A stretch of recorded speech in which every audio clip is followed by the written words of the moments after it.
आज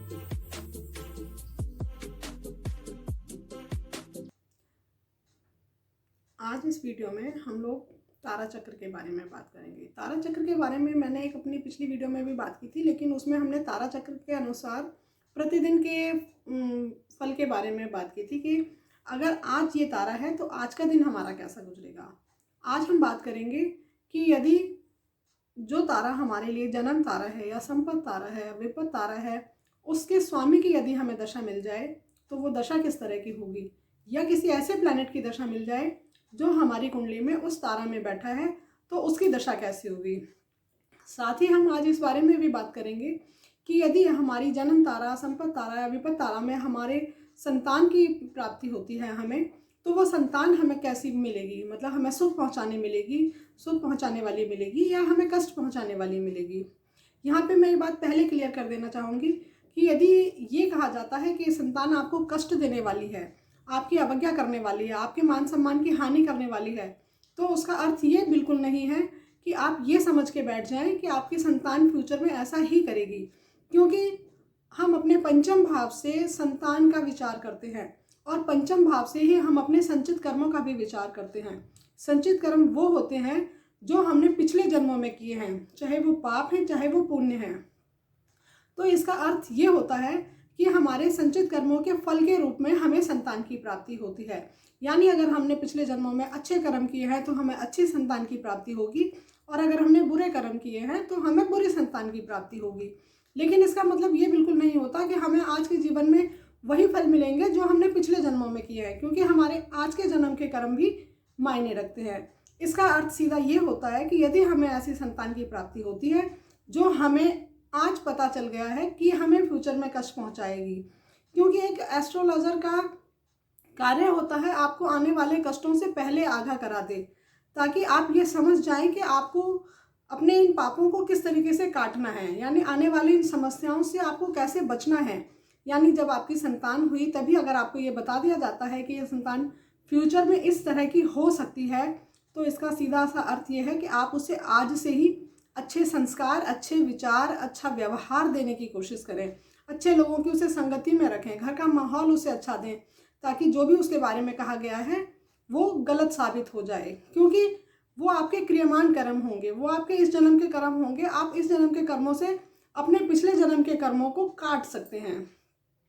और दूसरी बात, अगर हम ये कहते हैं कि ये दशा हमारी कैसी जाएगी, जैसे हमने कहा कि अगर विपत्ति तारा की दशा आ जाती है, मतलब विपत्ति तारा के स्वामी की दशा आ जाती है, या किसी ऐसे प्लैनेट की दशा आ जाती है जो विपत्ति तारा में बैठे हैं आपकी कुंडली में, तो वो बहुत आपको अशुभ फल देने वाली होगी। तो सिर्फ ये एक पॉइंट ऑफ व्यू है फल देने का, हम इसी पर किसी के पूरे फलों का विचार नहीं कर सकते। हमें साथ में ये भी देखना होगा कि वो प्लैनेट हमारी कुंडली का कैसा प्लैनेट है, कुंडली के कहीं शुभ भावों का स्वामी तो नहीं है, कुंडली में शुभ स्थिति में तो नहीं है। अगर वो कुंडली में शुभ स्थिति में है तो उसके अशुभ फलों में कमी हो जाएगी। अगर कुंडली में वो शुभ भावों का स्वामी है तो उसके अशुभ फलों में और कमी हो जाएगी। तो हमें किसी भी प्लैनेट को हर एंगल से चेक करना चाहिए कि वो कितना शुभ है और कितना अशुभ है।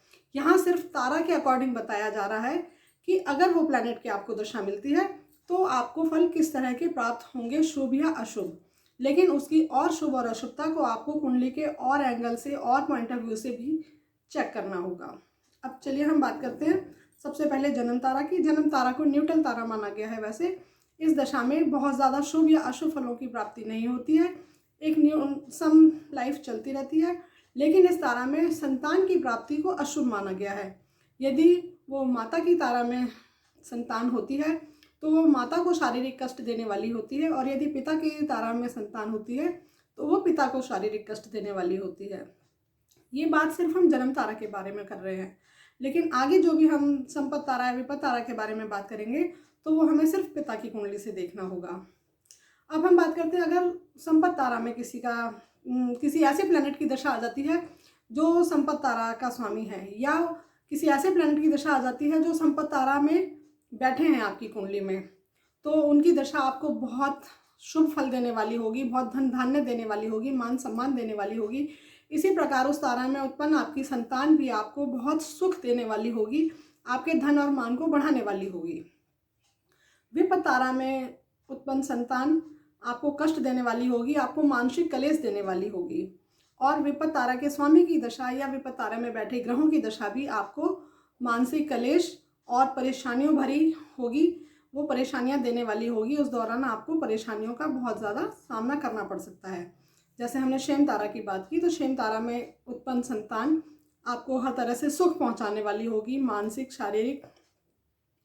तो और इसी तरीके से वो दशा भी आपके लिए बहुत सुफलदायी होगी।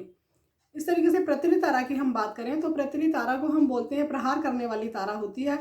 यानी इसमें इस दशा में हमारे कई शत्रु सामने आ जाते हैं, कई लोगों से हमारे झगड़े हो जाते हैं। और हम संतान की बात करें, अगर संतान हमारी पृथ्वी तारा में होती है तो वो संतान भी हमारे साथ शत्रुवत व्यवहार करती है। यानी हमारी बातों की अवहेलना करना, हम कभी कभी हमारे साथ बदतमीजी भी कर जाना।